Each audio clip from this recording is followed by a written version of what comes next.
Assalamualaikum warahmatullahi wabarakatuh.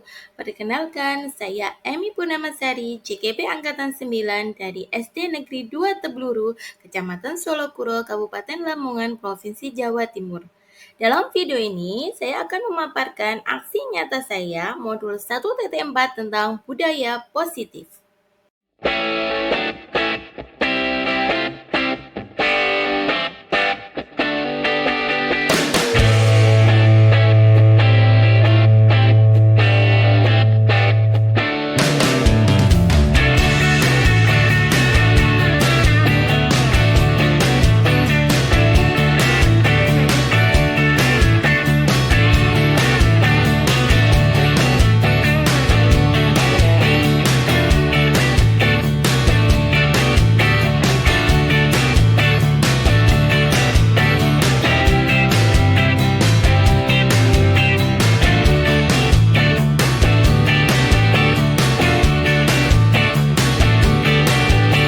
Untuk yang pertama, saya menerapkan pemahaman budaya positif pada siswa dengan pembentukan keyakinan kelas.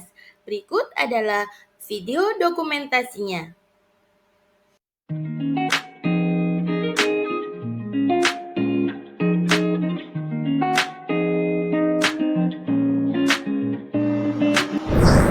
Assalamualaikum warahmatullahi wabarakatuh. Waalaikumsalam warahmatullahi wabarakatuh.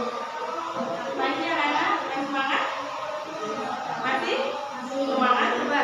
Semangat. Semangat. Semangat. Hari ini kita akan membuat keyakinan kelas. Apa itu keyakinan kelas? Sudah tahu? Sudah. Ya, keyakinan kelas itu seperti peraturan kelas. Mirip seperti peraturan kelas. Ya, jadi nanti di sini disediakan buku kertas. Kamu tulis yang kamu pelajari di kelas ini. Kalian tuh harus berlaku, bersikap, bertindak seperti apa? Misalkan contoh, datang tepat waktu. Ya, tiket kelas,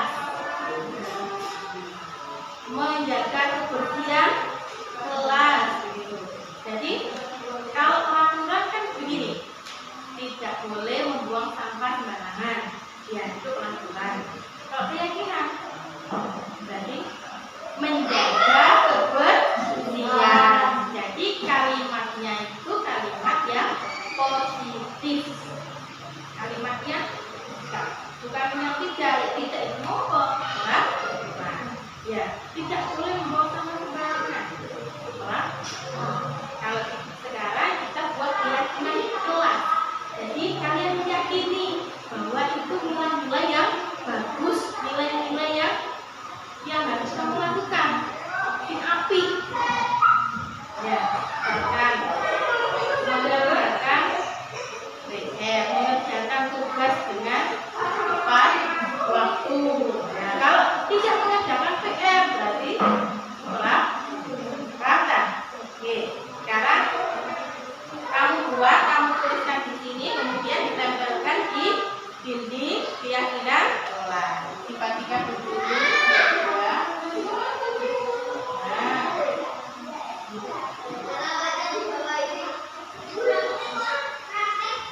Kamu boleh bebas buat apa saja, bebas. Ya, keyakinannya tulis. Apa yang kamu inginkan? Misalkan saya pengen menjadi pribadi yang mandiri, berarti harus bersikap mandiri. Kamu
Membersihkan lingkungan sekolah, piket di kelas, tidak membedakan teman, datang tepat waktu, menjaga kebersihan,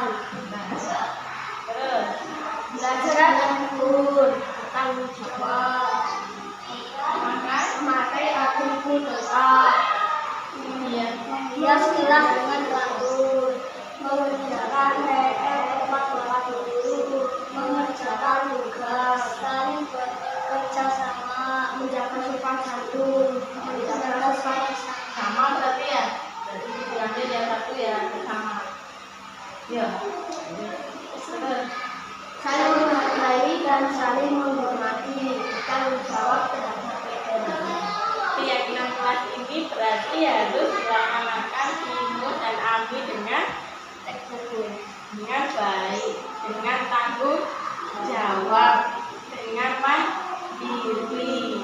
Kalau misalkan ada yang melanggar, berarti harus bisa bertanggung jawab atas keyakinan yang sudah kamu tulis. Ini kan sudah kamu tulis sendiri kan? Berarti kamu harus bertanggung jawab apa yang telah kamu tuliskan di sini. Ya, aku sudah tanda tangan, ya kan? Siap untuk melaksanakan keyakinan ini? Siap. Ya. Pertanyaan.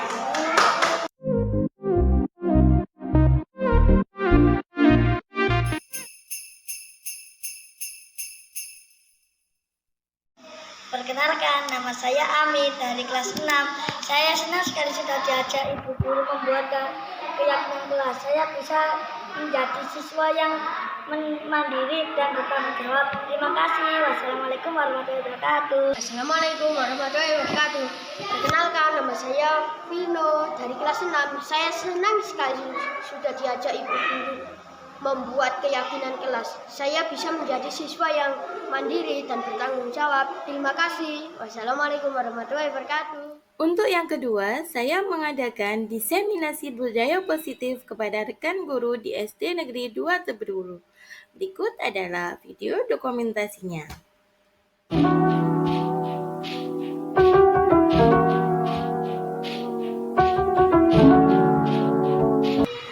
Assalamualaikum warahmatullahi wabarakatuh. Yang terhormat Bapak Kepala SD Negeri 2 Teberuru dan yang saya hormati Bapak Ibu SD Negeri 2 Teberuru yang berbahagia pada pagi hari ini. Bismillahirrahmanirrahim. Alhamdulillahirabbil alamin. Puji syukur kehadirat Allah Subhanahu wa taala yang telah memberikan kita semua nikmat sehat sehingga pada pagi hari ini kita dapat berkumpul di ruangan ini untuk melaksanakan kegiatan modul 1.4, yaitu menyebarkan pemahaman dan penerapan pengalaman budaya positif oleh saya Emi Purnamasari, CGP Angkatan 9 dari SD Negeri 2 Tepeluru, Kecamatan Solokuro, Kabupaten Lamongan, Provinsi Jawa Timur. Shalawat dan salam semoga tetap tercurahkan kepada junjungan kita Nabi besar Muhammad SAW yang telah memberikan kita petunjuk dari jalan kegelapan menuju jalan yang terang benderang, yakni agama Islam. Bapak Ibu yang berbahagia, sebelumnya saya mengucapkan banyak terima kasih, banyak beribu terima kasih kepada Bapak Ibu karena telah meluangkan waktunya untuk menghadiri acara ini sebagai tugas saya dari pendidikan guru penggerak ini. Saya mengucapkan banyak terima kasih yang sebesar-besarnya. Semoga Allah membalas semua kebaikan dari Bapak Ibu semua. Amin amin ya rabbal alamin. Baiklah Bapak Ibu, saya awali kegiatan ini dengan bacaan Bismillah. Bismillahirrahmanirrahim. Baiklah Bapak Ibu, sebelum kita masuk ke budaya positif, biar tidak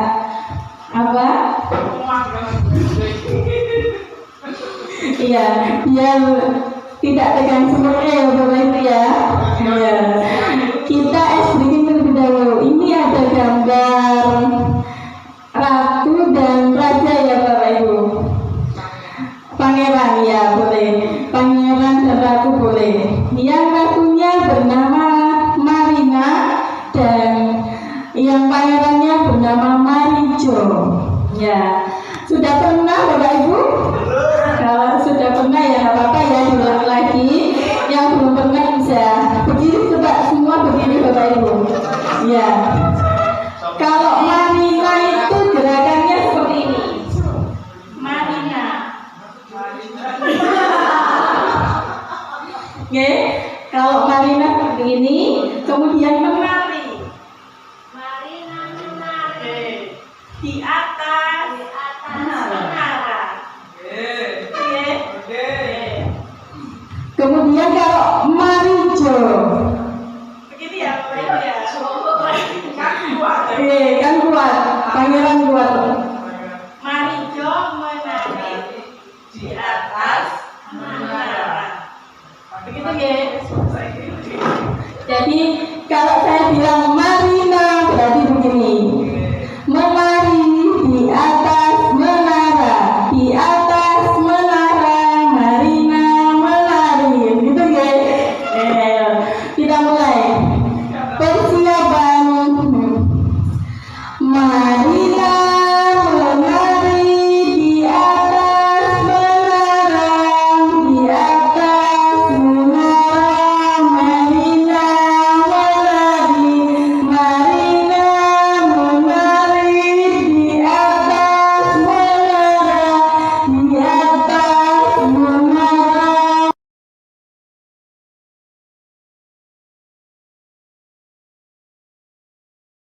atas menara.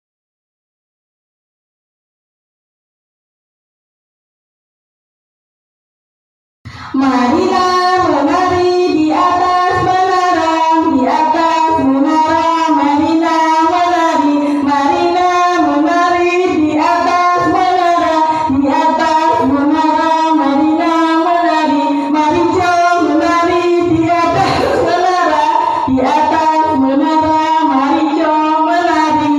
Tepuk tangan semuanya.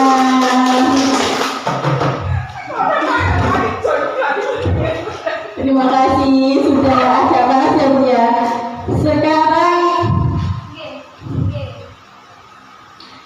coba sebelum saya masuk ini, Bapak Ibu sudah pernah mendengar kata budaya positif ya?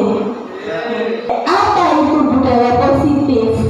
Menurut Bapak Ibu semua, apa yang dimaksud dengan budaya positif itu sendiri? Kebiasaan yang baik. Kebiasaan yang baik yang dilaksanakan setiap hari. Ya. Terima kasih Pak Aslikan. Ada yang mau memberikan pendapat lagi? Sama.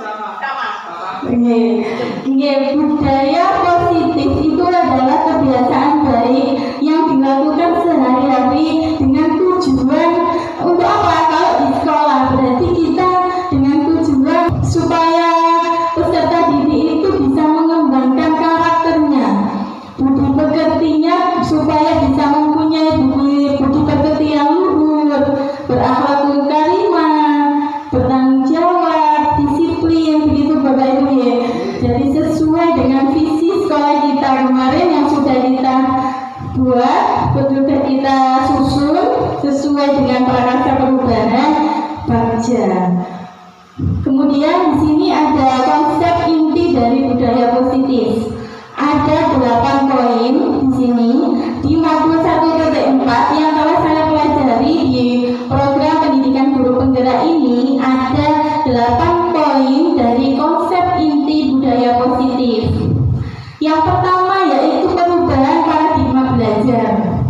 Kemudian disiplin positif, nilai-nilai kebajikan, kebutuhan dasar manusia, motivasi perilaku manusia, kemudian posisi kontrol guru, keyakinan kelas, dan segitiga restitusi.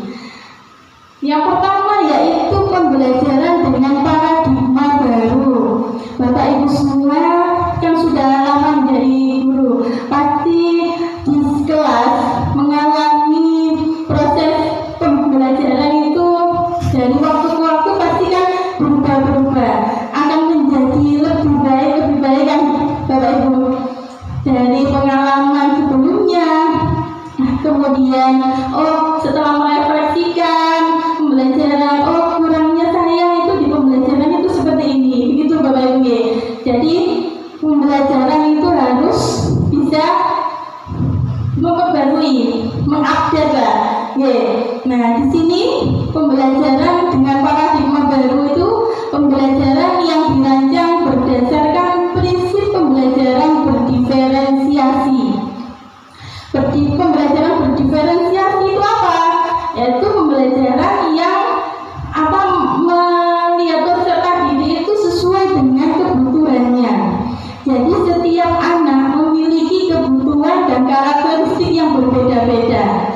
Kita sebagai guru harus bisa melihat, muridku yang si A ini butuh kebutuhan belajarnya seperti ini, misalkan audio. Dia sukanya belajar melalui mendengarkan.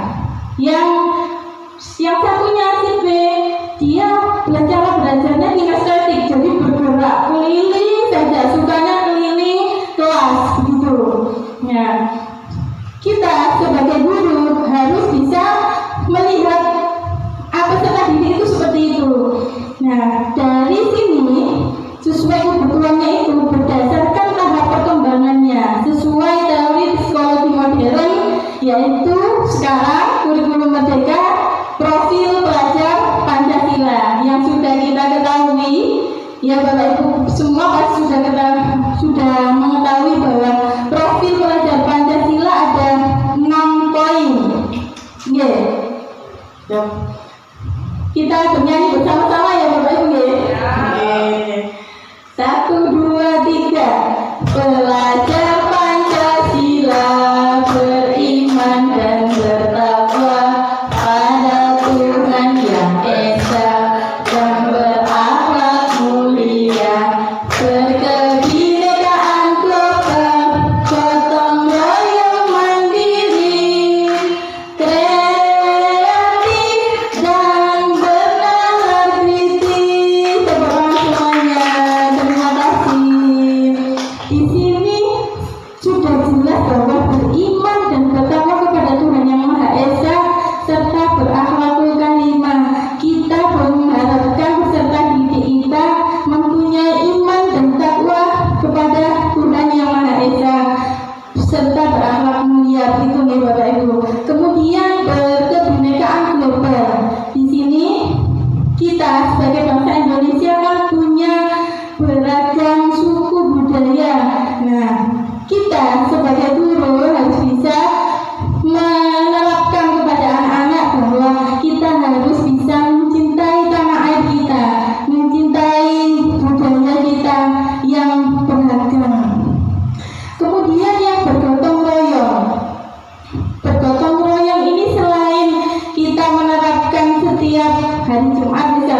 ya, termasuk juga menjaga lingkungan, begitu ya Bapak Ibu. Kemudian kreatif sudah jelas, kreatif di sini siswa-siswi diharapkan mempunyai kreativitas dalam proses pembelajaran. Dapat menciptakan beragam produk, termasuk yang kemarin sudah kita laksanakan, yaitu P5 tentang membuat keripik sukur, memanfaatkan kearifan lokal yang ada di dusun kita ini. Kemudian bernalar kritis. Bernalar kritis di sini siswa mampu berpikir dan mengolah. Oh, kalau misalkan dari keripik sukun itu ya, ini buah sukun ini mau diapakan, misalkan. Ya, jadi siswa itu dirangsang untuk bisa berpikir kritis, begitu ya. Nah, berkaitan dengan pembelajaran itu tadi, ada beberapa miskonsepsi tentang teori kontrol. Selama ini kita sebagai guru, kita kan merasa ya sebagai guru kita sudah dewasa, jadi kita berhak mengontrol anak. Ayo, kamu harus bisa seperti ini. Seharusnya itu hanya ilusi belaka, Bapak Ibu. Kita tidak bisa mengontrol anak. Kamu harus begini, tidak bisa. Tapi anak itu harus berasal dari motivasi dirinya sendiri. Meskipun misalkan, ayo dibersihkan. Kalau misalkan itu dengan cara terpaksa, nanti kalau nggak dibersihkan nanti kamu jadi seperti ini. Nah, itu hanya dari motivasi ekstrinsik dari kita. Tapi anak belum memiliki. Kok mana ini? Saya udah dibersihkan. Nah, gitu ya Bapak Ibu ya. Nah, untuk mengubah paradigma stimulus itu tadi, ini ada tabel tentang stimulus respon ke pendekatan teori kontrol. Kalau yang motivasi ekstrinsik itu tadi stimulus respon. Nah, seharusnya kita sebagai guru itu harus bisa menerapkan pendekatan teori kontrol ini.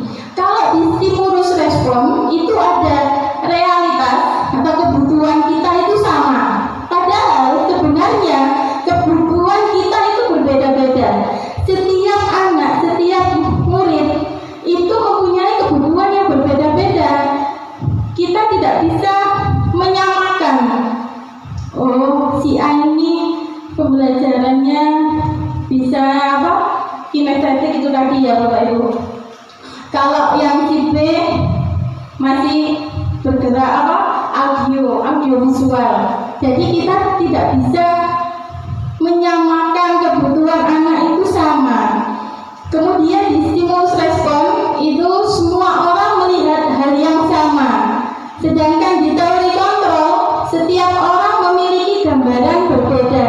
Jadi meskipun kita punya beribu, misalkan di kelas ini ada 6 siswa ya, setiap anak pasti memiliki gambaran itu yang berbeda-beda. Kita tidak harus ini harus seperti ini, tidak boleh seperti itu. Kemudian kita mencoba mengubah orang agar berpandangan sama dengan kita. Itu di stimulus respon. Kemudian di teori kontrol kita berusaha memahami pandangan orang lain tentang dunia. Ya, kita harus bisa memahami.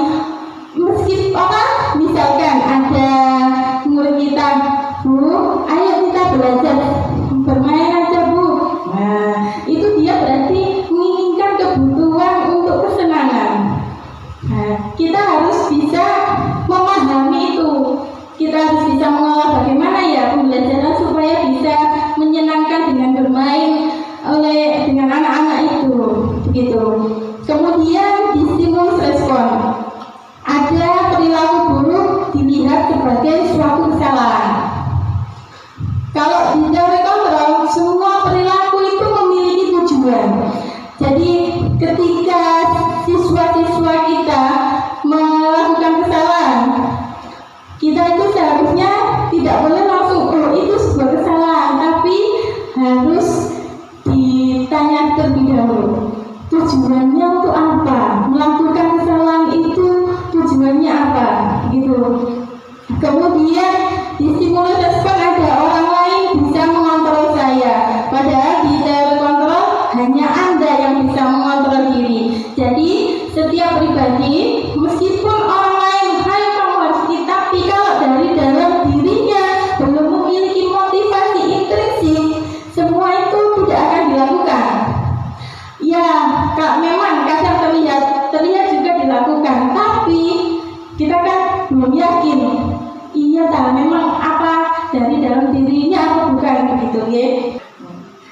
Kemudian ada di stimulus respon, pemaksaan ada pada saat bujukan.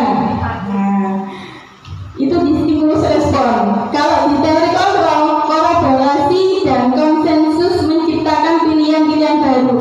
Jadi ketika anak itu potong, misalkan mau ngambek, ya kita kan biasanya membujuk, ayo, gitu. Nah, kalau dibujuk itu hanya stimulus respon, tapi kita harus bisa memberikan pilihan-pilihan itu tadi di teori kontrol.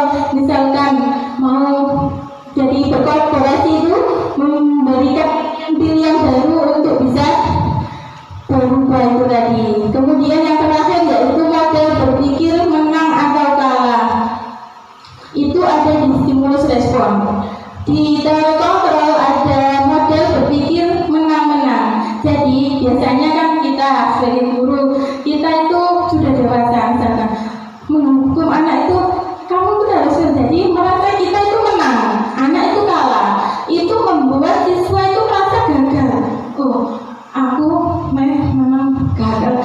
Tapi kalau di teori kontrol, kita harus bisa membuat siswa itu merasa, oh iya, saya memang melakukan kesalahan, tapi saya harus bagaimana supaya belajar dari kesalahan itu, tindakan saya yang harus saya lakukan itu apa. Jadi siswa tidak merasa, wah aku gagal, terus gak bisa menjana iki, gagal pancene, gak gitu deh. Harus bisa motivasi supaya anak itu merasa itu tadi menang, jadi sama-sama menang. Nah, dari situ Bapak Ibu ada disiplin positif. Disiplin positif di sini berasal dari kata disiplina yang artinya belajar. Jadi selama ini kita berpikiran bahwa disiplin itu mulai ada aturan, kemudian kita melakukan disiplin. Tapi sebenarnya itu tidak. Disiplin itu mulai dari diri kita sendiri. Jadi sebelum ada aturan itu, disiplin itu kita sendiri yang melakukannya, belajar. Ya, disiplin itu mengacu pada disiplin diri yang memiliki tanggung jawab bahwa terhadap apa yang dilakukannya berdasarkan nilai-nilai yang diyakini. Jadi kita mulai dari saya itu mau jam 7 itu kan sudah ada aturannya jam 7. Jadi niat dari dalam diri kita sendiri, sebelum jam 7 saya harus sudah sampai di sekolah. Nah, begitu ya. Dari yang diyakini terlebih dahulu nilai-nilainya. Karena disiplin positif ini merupakan salah satu cara penerapan disiplin yang bertujuan untuk menumbuhkan kesadaran serta memberdayakan peserta didik tanpa imbalan penghargaan, ancaman atau hukuman. Jadi dari kebiasaan-kebiasaan itu kita bisa menerapkan kepada anak-anak dengan kesadarannya untuk datang ke sekolah tanpa takut, kok aku telat, kalau telat nanti dihukum sama bapak ibu guru, gitu. Kalau saya tidak memakai atribut yang lengkap, nanti saya disuruh lari-lari di lapangan, gitu. Jadi kita harus bisa menumbuhkan kesadaran itu dari motivasi intrinsik. Nah, sebagai pendidik itu tujuan kita adalah menciptakan peserta didik yang memiliki disiplin diri, sehingga mereka berperilaku yang mengacu kepada nilai-nilai kebajikan universal dan memiliki motivasi intrinsik dalam perubahan perilaku ke arah yang lebih baik. Gitu ya Bapak Ibu, motivasi intrinsik. Sudah ya Bapak Ibu ya. Ayo semangat. Oke. Nah, nilai-nilai kebajikan itu apa saja? Apa sih nilai-nilai kebajikan itu? Di sini, iya, nilai-nilai yang disepakati bersama, lepas dari suku bangsa, agama, bahasa maupun latar belakangnya. Dari berbagai macam nilai kebajikan, ini saya ambil 3 contoh nilai kebajikan dari institusi atau organisasi. Yang pertama sudah jelas ya Bapak Ibu tentang profil pelajar Pancasila kita. Ada 6 poin, yaitu beriman dan bertakwa pada Tuhan Yang Maha Esa dan berakhlak mulia. Kemudian berkebinekaan global, gotong royong, mandiri, kreatif, dan benaran kritis. Kemudian di sini menurut institusi Ibu Primary Years Program atau PYP itu ada nilai kebajikan toleransi, rasa hormat, integritas, mandiri, menghargai, antusias, empati, keingintahuan, kreativitas, kerjasama, percaya diri, dan komitmen. Kemudian keterampilan hidup, yaitu dapat dipercaya, lurus hati, pendengar yang aktif, tidak merendahkan orang lain, dan memberikan yang terbaik dari dirinya. Ini adalah nilai-nilai kebajikan yang sudah ada di institusi atau organisasi.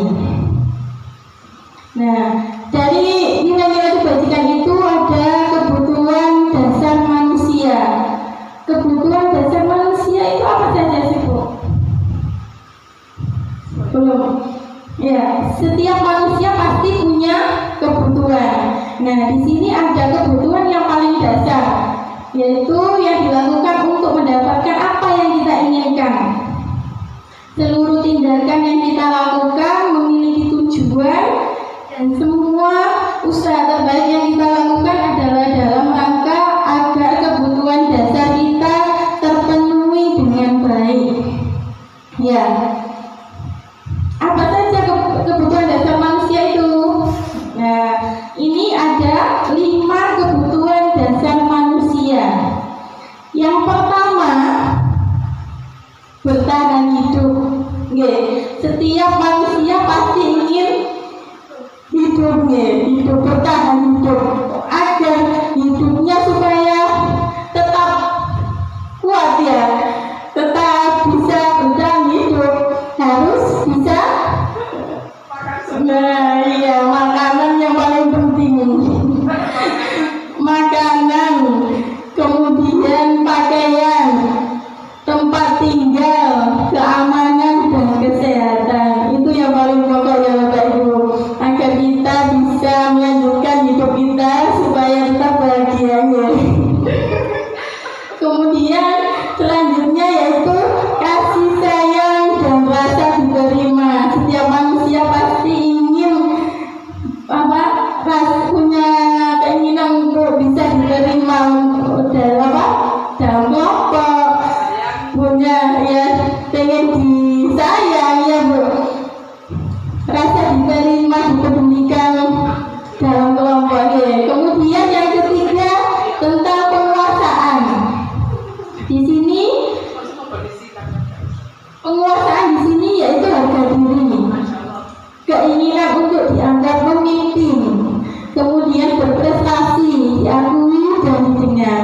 Nah, ketika Bapak Ibu di dalam kelas pasti kan menghadapi siswa-siswi yang selalu aku disik. Nah, iya kan?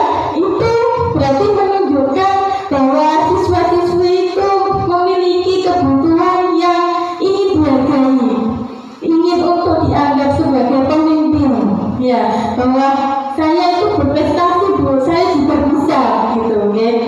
Kemudian kebutuhan yang keempat yaitu kebebasan. Nah, di sini siswa bisa melakukan hal dalam proses pembelajaran itu bisa melakukan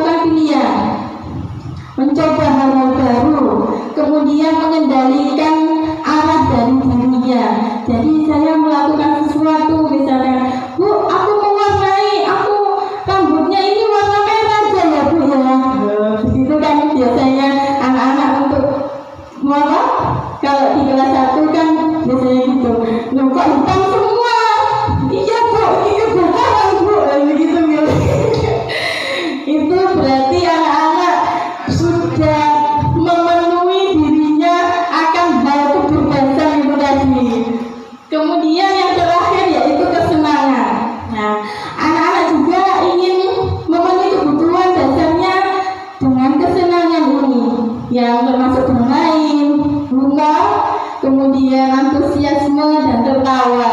Di sini juga kadang-kadang, Bu, ayo Bu, mainan ini Bu. Nah, berarti kita, iya, bagaimana caranya bisa mengkolaborasikan dari belajar dan bermain itu sendiri supaya kebutuhan anak-anak itu bisa terpenuhi, begitu ya. Kemudian dari sini yaitu ada motivasi perilaku manusia. Setiap manusia ada motivasi dari luar atau motivasi ekstrinsik dan ada motivasi dari dalam yaitu motivasi intrinsik. Kalau ekstrinsik itu tujuannya untuk menghindari ketidaknyamanan atau menghindari hukuman. Saya memakai atribut ini supaya tidak dihukum sama Bapak Ibu guru ketika upacara. Saya mengerjakan PR supaya tidak dihukum Bapak Ibu guru untuk membersihkan WC. Begitu ya Bapak Ibu ya. Nah, itu termasuk dari motivasi ekstrinsik, belum motivasi intrinsik. Kemudian untuk mendapatkan imbalan atau penghargaan dari orang lain. Kalau kita melakukan sesuatu supaya aku tak datang karena ada kepala sekolah datang itu, aku ya tak datang pagi biar dikasih jemput sama bapak kepala sekolah. Nah itu dari motivasi ekstrinsik. Yang paling baik apa Bapak Ibu? Motivasi intrinsik. Ini yang dari dalam diri kita sendiri. Jadi meskipun tidak ada hukuman, meskipun tidak ada teguran, kita tetap melaksanakan tugas itu dengan baik. Untuk menjadi orang yang diinginkan dan menghargai diri kita sendiri. Nah itu tujuannya dari motivasi intrinsik dengan nilai-nilai yang dipercaya. Begitu gitu Bapak Ibu.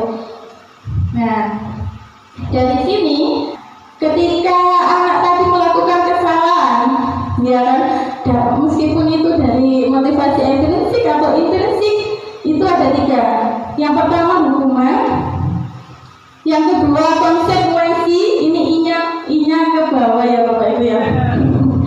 Konsekuensi, kemudian yang ketiga restitusi.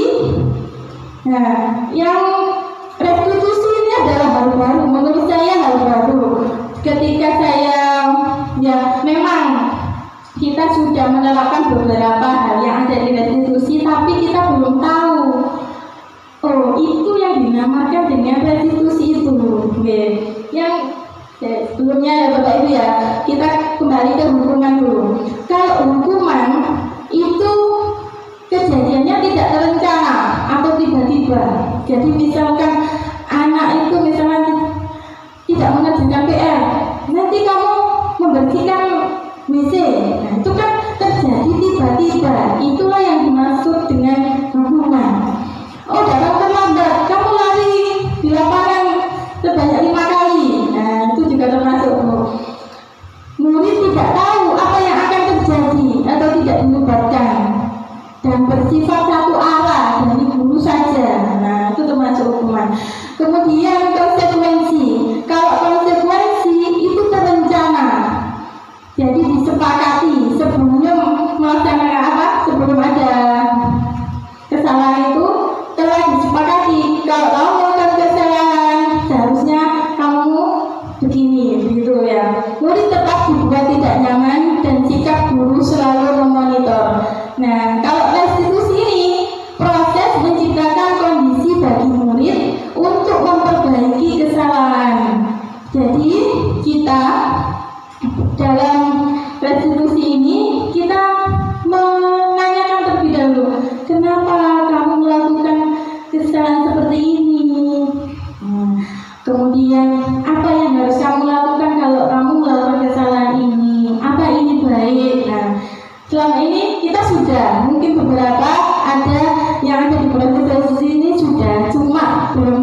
solusi, tetap dibantu oleh Bapak dan Ibu guru, ya.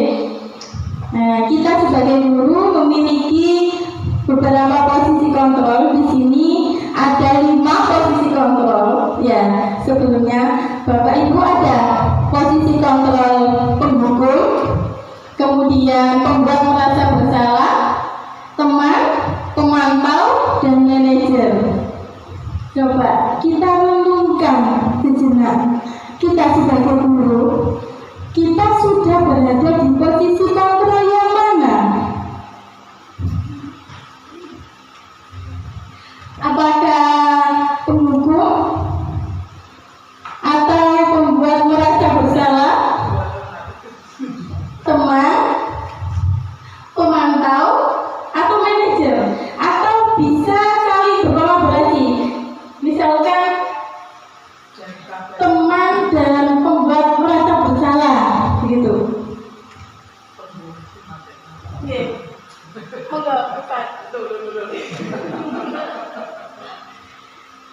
Apa ya?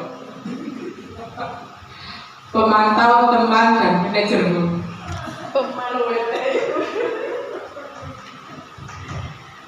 Bufat sekarang dalam posisi kontrol teman, pemantau, dan manajer. Berarti 3 ya. Bisa menjadi seorang teman terhadap anak-anak, juga pemantau, sekaligus manajer. Pak, ada yang bisa disampaikan?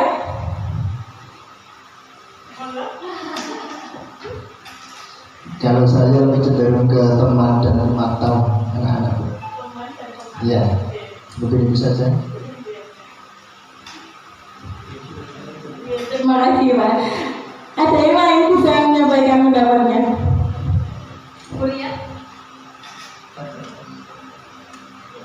Kalau saya teman dan pemantau.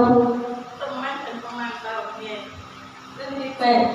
Ya, lebih banyak ke teman dan pemantau, ya Bapak Ibu. Semua posisi kontrol ini bisa kita terapkan. Hanya saja kan ada beberapa yang merasa kurang tepat gitu ya Bu. Tapi tetap kita bisa menerapkannya. Seperti contoh di sini ada contoh kasus. Ini ada siswa yang tidak memakai atribut lengkap saat upacara bendera. Nah, ketika seorang guru melihat siswa yang tidak memakai atribut lengkap itu, ada beberapa tindakan ketika kita menjadi seorang penghukum.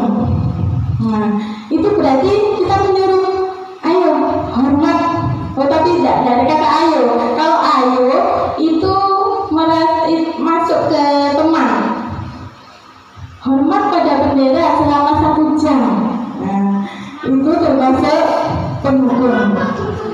Kemudian ketika pembuat merasa bersalah, nah berapa kali ibu harus memberitahu kamu selalu mengecewakan ibu. Nah itu iya saya bersalah ya Bu ya, tidak memakai atribut lengkap. Kemudian kalau yang ini, ayo dong ikuti aturan sekolah, tolong bantu ibu ya, sekali ini saja. Ya sudah, tidak apa-apa, lain kali jangan sampai berbuat seperti ini lagi ya. Nah, itu kalau posisi kita sebagai teman. Kemudian ada kalimat, kamu sudah melanggar peraturan sekolah, kamu tahu konsekuensinya. Setelah upacara, kamu beli atributnya ke koperasi dan jangan diulangi lagi. Itu berarti pemantau. Begitu. Oke. Kemudian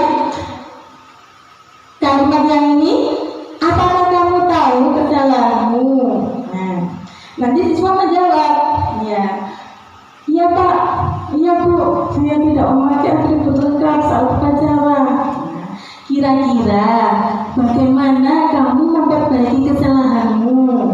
Nah, itu nanti anak bisa, iya berarti saya harus begini Bu. Nah, itu termasuk kita sebagai manajer. Begitu ya Bapak Ibu.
Oke, kita buka jawabannya ya.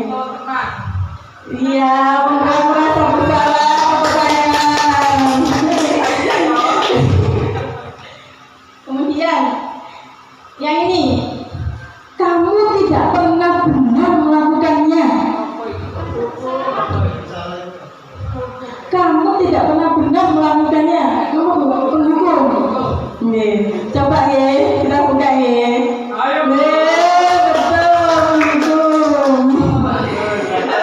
Berarti kan sudah bisa gitu ya tadi ya. Nah, coba selanjutnya. Apa rencanamu untuk menyelesaikan masalah? Kita buka ya. Iya, manajer untuk menyelesaikan masalah. Kemudian, ayo ya, ayolah lakukan demi bapak demi ibu ya.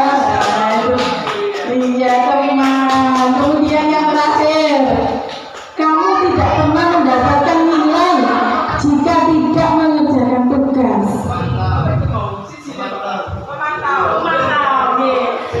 Coba, iya kan? Oh, nilainya itu kurang. Nah, itu kan ya. Loh, kamu tidak akan mendapatkan nilai kalau tidak mengerjakan tugas ini, gitu ya. Iya,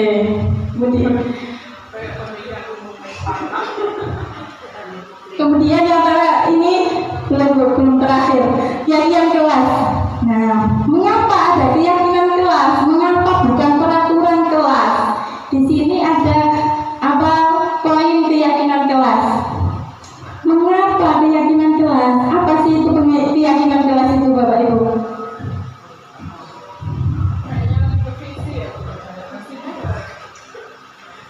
Saya memahaminya cenderung ke visi. Jadi apa yang ingin dicapai dalam pembelajaran di kelas itu nantinya tujuannya.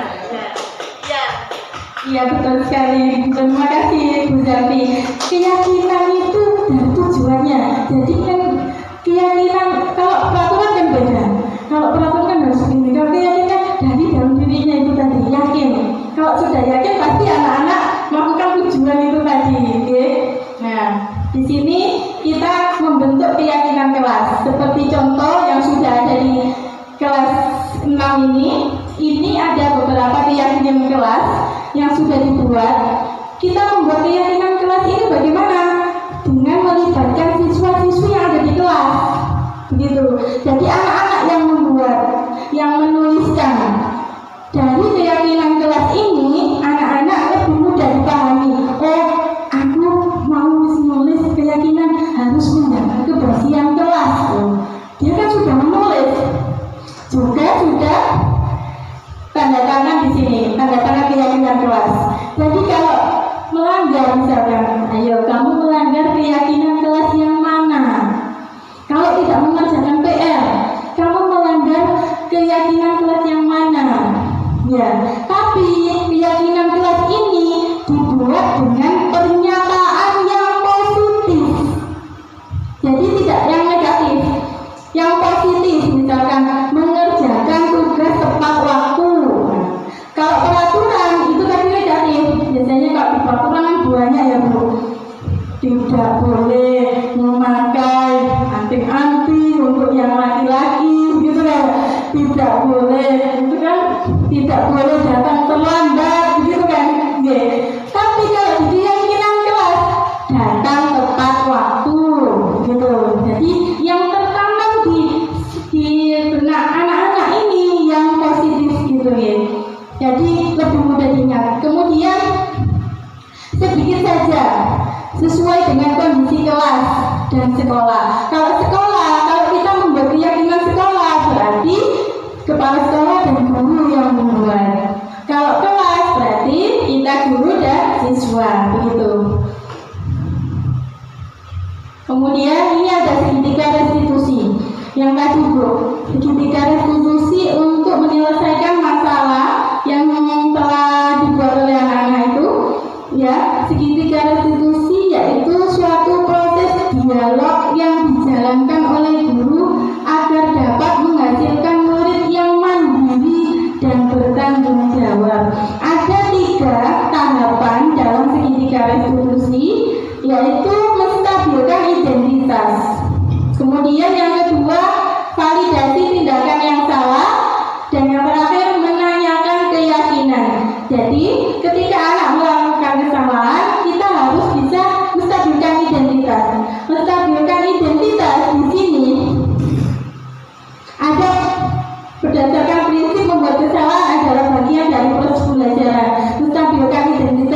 mengenakan, misalkan tadi loh, menyetarakan, jadi tidak membuat anak itu merasa kalah.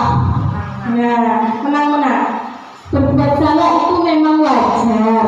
Nah, tidak ada manusia yang sempurna di sini. Bapak Ibu juga pernah melakukan itu. Nah, jadi kan tidak membuat anak itu merasa down, gitu. Bapak Ibu tidak mau mencari siapa yang salah, tapi Bapak Ibu ingin mencari solusi dari permasalahan ini. Nah, kamu berhak merasa begitu.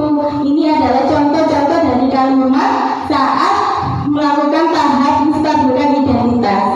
Kemudian yang kedua, validasi tindakan yang salah. Di sini ada beberapa kalimat. Kamu pasti punya alasan mengapa melakukan hal itu. Padahal kamu bisa melakukan yang lebih buruk dari ini ya. Kamu patut bangga karena telah melindungi sesuatu yang penting buatmu. Kamu melakukannya karena mempertahankan sesuatu yang penting bagimu. Tanyakan keyakinan. Di sini dari motivasi intrinsik dari anak itu sendiri. Ada beberapa kalimat. Apakah keyakinan kelas kita? Nilai-nilai apa yang telah disepakati bersama? Nah, jadi nilai keyakinan apa yang telah kamu langgar? Gitu. Seperti apa gambaran sebuah kelas yang ideal menurut kamu? Dan kamu ingin menjadi orang seperti apa? Gitu. Itu ketika pada tahap yang ketiga, yaitu menanyakan keyakinan. Ini ada contoh dari penerapan segitiga restitusi. Nah, di Senin kemarin kamu tidak menggunakan atribut seragam dengan lengkap ya? Iya Bu, maaf. Iya Ami, tidak apa-apa. Tidak ada manusia di bumi ini yang sempurna. Kamu pasti punya alasan bukan? Mengapa kamu tidak menggunakan atribut sekolah dengan lengkap? Kemarin saya terburu-buru Bu karena jadwal saya untuk berpiket kelas. Oh iya, Ibu tahu kalau hari Senin kamu ada jadwal piket di kelas. Kamu boleh mempertahankan sikapmu untuk datang tepat waktu di kelas sehingga kamu bisa melaksanakan piket di kelas dengan baik. Itu merupakan tanggung jawabmu. Tapi, apakah kamu tahu tindakanmu dengan terburu-buru berangkat ke sekolah? Kamu lupa tidak menggunakan dasi dan kaos kaki, itu sudah sesuai dengan keyakinan sekolah. Tidak Bu, maafkan saya. Apakah kamu mau memperbaiki sikapmu? Iya Bu, saya akan memperbaiki sikap saya. Bagaimana kamu memperbaiki sikapmu? Tindakan apa yang akan kamu lakukan? Saya akan memakai atribut sekolah dengan rapi dan benar. Iya Ami, bagus sekali tindakanmu. Tetap semangat ya. Ya. Sekarang kamu boleh kembali ke kelas. Vino, kemarin Ibu lihat setelah selesai sholat duha ada tikar yang berserakan di kelas. Apa betul? Iya Bu, betul. Mengapa bisa berserakan seperti itu, Vino? Tadi saya menggerak-gerakkan dan memain-mainkan tikarnya, Bu. Mengapa kamu melakukan itu, Vino? Tadi saya merasa gerah. Maafkan saya, Bu. Iya, tidak apa-apa, Vino. Setiap manusia pasti punya kesalahan. Tapi, apa kamu tahu tindakan itu sudah sesuai dengan keyakinan kelas? Tidak, Bu. Tidak sesuai. Apakah kamu mau memperbaiki sikapmu itu, Vino? Iya, Bu. Bagaimana tindakanmu untuk memperbaiki sikapmu itu? Saya seharusnya berdoa dengan khusyuk. Bagus sekali, Vino. Tindakanmu sudah tepat. Tetap semangat beribadah ya. Sekarang kamu boleh kembali ke kelas. Kalau Ami itu tadi kasusnya tidak memakai atribut dengan lengkap. Jadi saya menanyakan beberapa pertanyaan. Apa alasanmu? Kenapa kok tidak memakai atribut dengan lengkap? Begitu baik.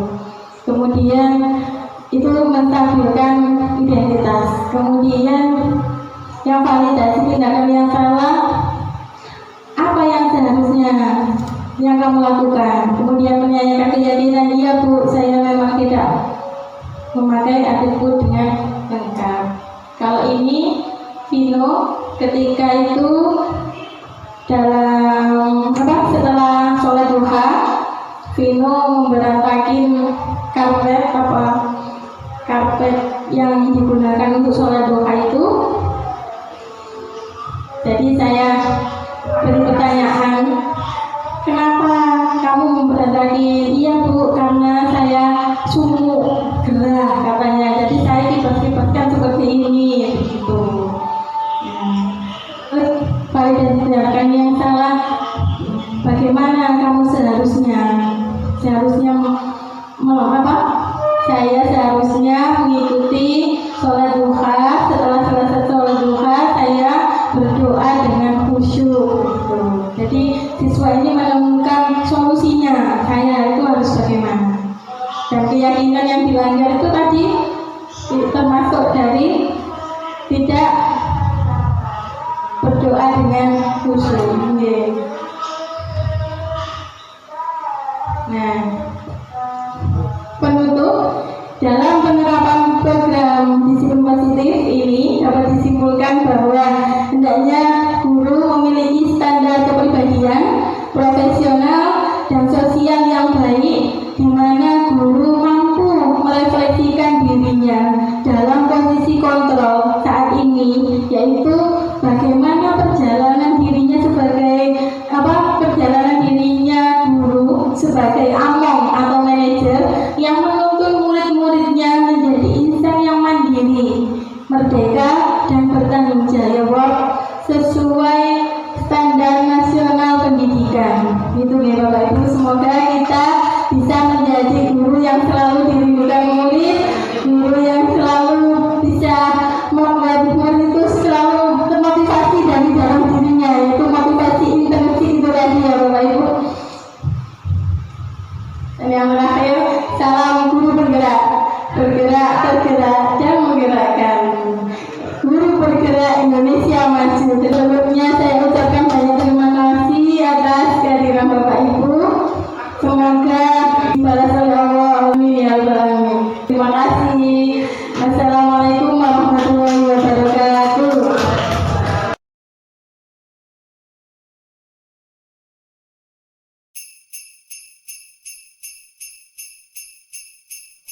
Assalamualaikum warahmatullahi wabarakatuh.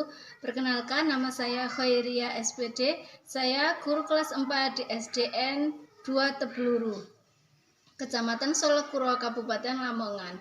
Perasaan saya sangat senang karena dengan mengikuti kegiatan diseminasi budaya positif yang diadakan oleh Ibu Emi Purnamasari, saya menjadi lebih semangat dan termotivasi karena saya mendapatkan ilmu serta wawasan tentang budaya positif yang bisa saya terapkan keseharian di sekolah, baik dalam proses pembelajaran, juga cara menyelesaikan permasalahan yang terjadi. Tetap semangat dalam menjalankan pendidikan guru penggerak. Semoga bisa terus berlanjut dalam menyebarkan hal positif lainnya. Terima kasih. Wassalamualaikum warahmatullahi wabarakatuh.